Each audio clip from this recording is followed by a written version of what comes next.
Welcome back to the Mountain Morning Show, and in a continuing effort to make sure that you're part of the political, the whole system here in Park City, and you make a point of voting and do that with some knowledge behind it. I'm excited to have Roger Armstrong here.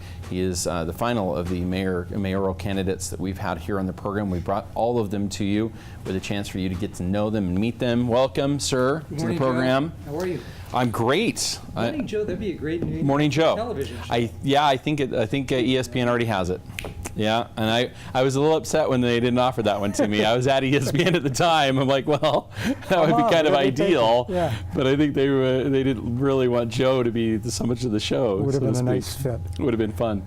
But nonetheless, I wouldn't have the chance to talk to you. So I'm excited.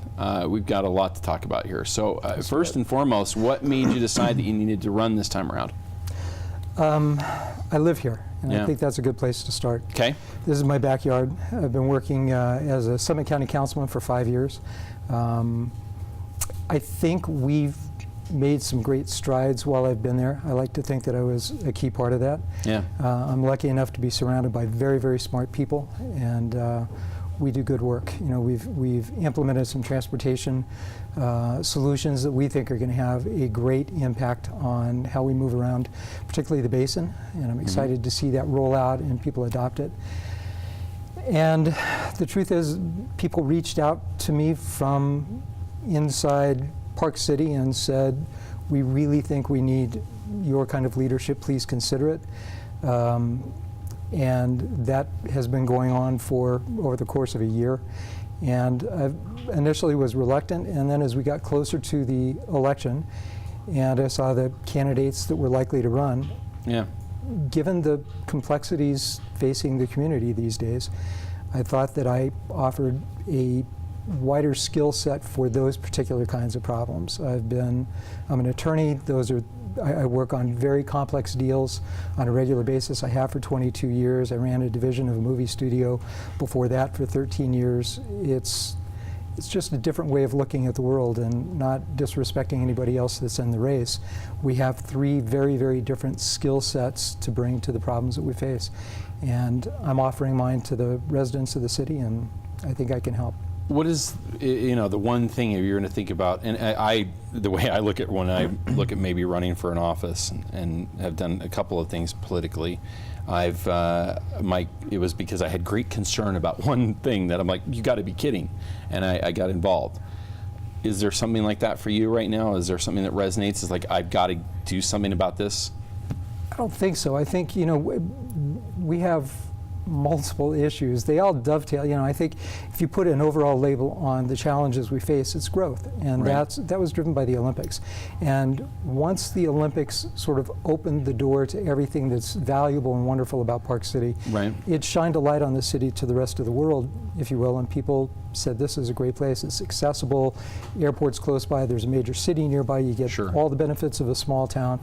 And they came, and they continue to come. There's still reasons to be here.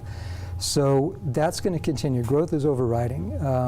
I think if you look at the problems that we try to tackle, both in the basin and in the city, traffic and transportation rises to the top. And I think it drives and helps solve some of the problems that relate to affordable housing. I mean, it's about how we get our workers in and out of here. Do they have access to reasonable housing close to their work, or are they driving 60 miles every day, spending the gas? If you're wrecking a car. If you're offered a job in Park City at $15 an hour and you're offered a job in Salt Lake City for $13 an hour, and you've got to drive 60 miles round trip every day to work, you may elect to take that Salt Lake City job. You should. Instead of the Park City job. At that point, from a cost perspective, you should. It relates to air quality. It relates to, there are so many things that are driven by that. So if we can get the event fatigue. I mean, again, I think, we can have a longer discussion about the number of events in town, but at the end of the day, I think it's about people feeling like they just can't move anymore, like they don't own the town, like it's not theirs.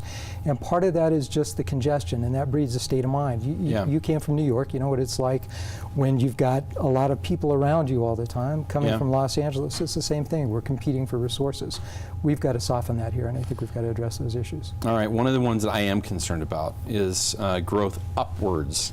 this really concerns me because I've seen it in Breck where it suddenly became a place where you couldn't see the mountains from the valley anymore.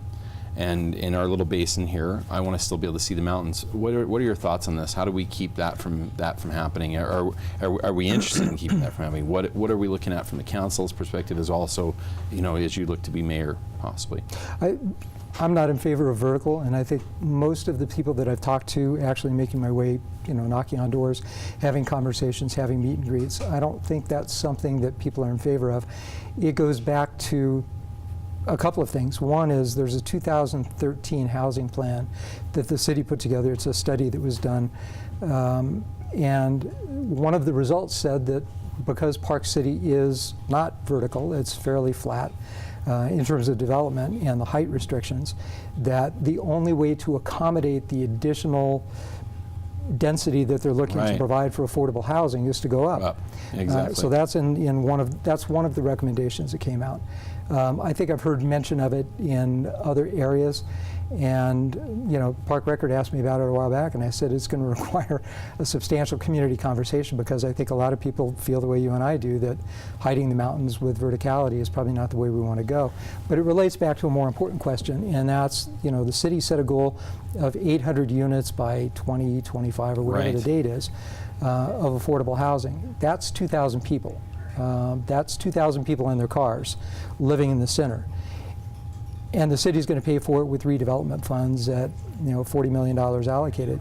We've achieved nearly, right now we've got either in place and kind of cooking through or on the verge of being approved, we think, approximately 1,000 units of affordable housing, between 330 at Silver Creek Village, 550 at the Canyons, 40 at Discovery, 21 at Whole Foods, right on our doorstep. Right. If that gets built, and the Summit County Development Director tells us that today in the basin, we're 1,000 units short. So if we build 1,000 units and we're 1,000 units short, do we really need another 800 units? Now, part of that, that's the question, Park City is having the conversation: do we want to re-enliven our neighborhoods? And I think that's probably as much a housing issue as it is a jobs issue. I mean, so many of us send our kids off to college. They're not coming back. They're not. And if they do come back, there are a handful of jobs or industries that they can gain a toehold and start to work up. Okay. And for some, that's perfect. But for many of them, they've got other careers that they want to pursue, and it's hard to come back here. It's hard to find those jobs here. They could work in Salt Lake and I suppose try to live here, but how do we reinvigorate that? Because that's how we build that the younger part of the demographic in this community and allow them to grow up in this community and become established. See, maybe see a little more in the way of tech and things like that coming to I think town. that tech seems to be low impact and offer those kinds of ranges. The Boyer Tech Park was designed kind of with that in mind. We're challenged by a number of things. Housing being one, housing prices being one, and just the cost of land is another to attract those businesses in. But we're working with the governor's office to try and solve those problems. All right. Well, those are all good things, discussion points. You guys will be, I'm sure, having lots of other opportunity. We're only, what, a week and a half out? From 2 weeks from today. 2 weeks from today. Actually, 2 weeks from tomorrow is the last date. Who's counting? Yeah, no kidding, right? It's happening fast. Be nice to All get a right. decision. Well, I want to take a quick break. I want to come back and we'll get to know you for just a quick 10 questions. This is going to be the hard part. This is the hard part, Okay. exactly. It's coming up here on the Mountain Morning Show in just a moment.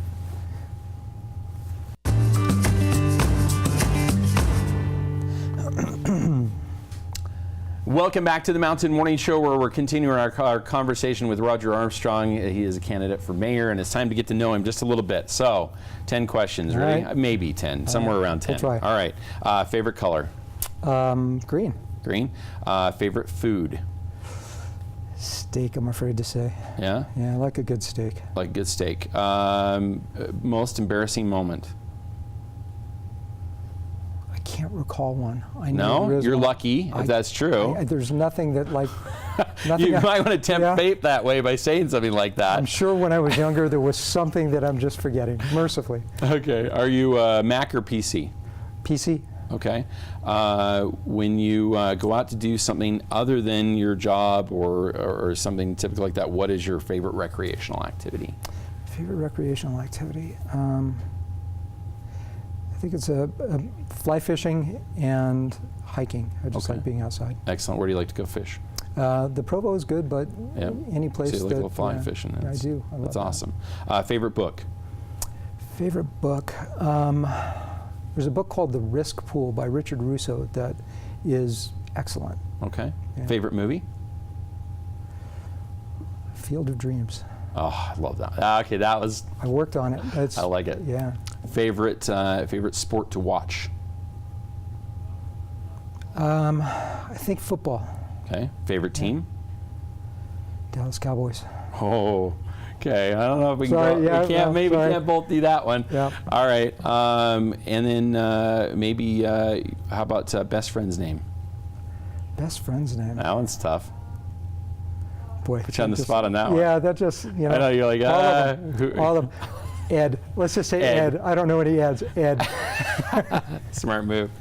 All right. Well, I want to thank you so very much for being here, Thanks for Roger. having It's me on good the to get show. to know you a little Appreciate bit, and certainly we've heard a lot of his story already from his wife, who has been on the program, to tell us how they met, which is by itself an impressive It's a fun story. But much more to come here in the Mountain Morning Show. We're in the kitchen with Amanda Pilkington right after this.